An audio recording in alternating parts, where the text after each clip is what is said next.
I would like you to all take a moment to picture a ballerina. Everyone got something in their head? Alright, so most of you are probably thinking about a woman. She's probably about 5'5", with longer legs and a smaller torso than most average women. Her hair is probably in a bun, and she's probably either wearing a leotard or a tutu. Now, there's obviously no way that we're all thinking of the same ballerina, but I would bet you that they all have one thing in common. They're all skinny.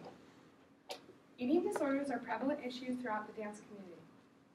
This can be attributed to the fact that dancers' desire for perfection, the determination that it takes to become a dancer, and the influences of society on the dance community.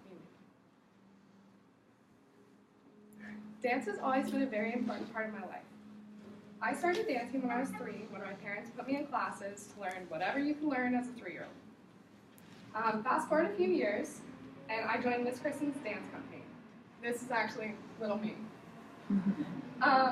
So I joined Miss Kristen's dance company. By this time, I was kind of old enough to start to realize the consequences of the beautiful art that I chose to pursue. I would go to competitions every week. I would look around at the other girls. I began to notice that no one else had any fat on their body. At the time, 12-year-old me was a little confused about this, but I figured that it was just all part of doing business. As I grew up more, I found a love for ballet, and I left my previous company to join Lakeshore Ballet Theater Dance Company, which is a company based in Cleveland, Ohio. This is really when I started to notice the importance of being thin. If you wanted a part in the newest production, you had to be the best, and that almost always meant that you had to be the thinnest. The obsession with being thin started in the 1960s when George Balanchine started the New York City Ballet. Balanchine is known as the father of American ballet, so most dancers were either taught by him or are taught by some of his past students. Gelsey Kirkland was one of Balanchine's most prized dancers.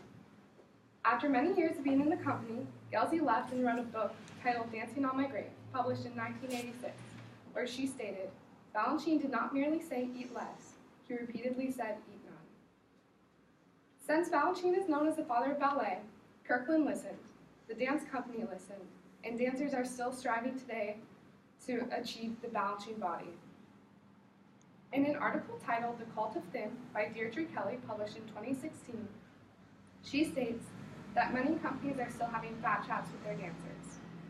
A fat chat is when the company sits down with the dancer and lets them know that if they are to gain any weight, they will be let go from the company and no longer wanted.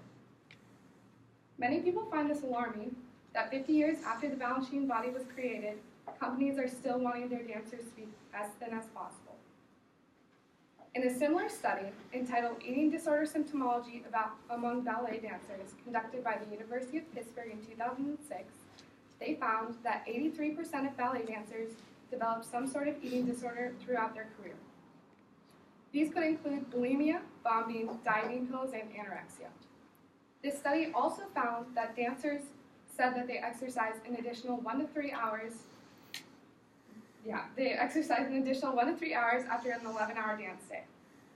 Theoretically, this would put the dancers dancing from approximately 8 a.m. to 10 p.m. every day. In another study, titled Perfectionism and Learning Experiences in Dance Class, performed at Curtin University in Australia in 2011, they found another interesting thing. Perfectionism is what helps dancers to succeed, but it is also one of the highest risk factors for eating disorders. This puts dancers at a much higher risk of developing an eating disorder than it does for other Americans.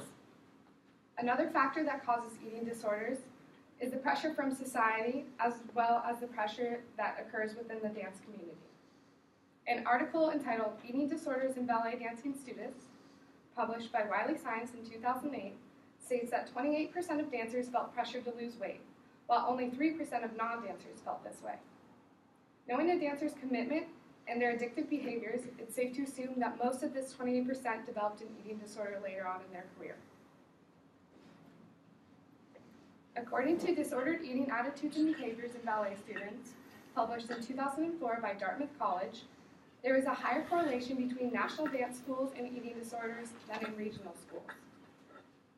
This can be attributed to the fact that as dance schools become more national, The dancers are more committed to achieving perfection and becoming professionals.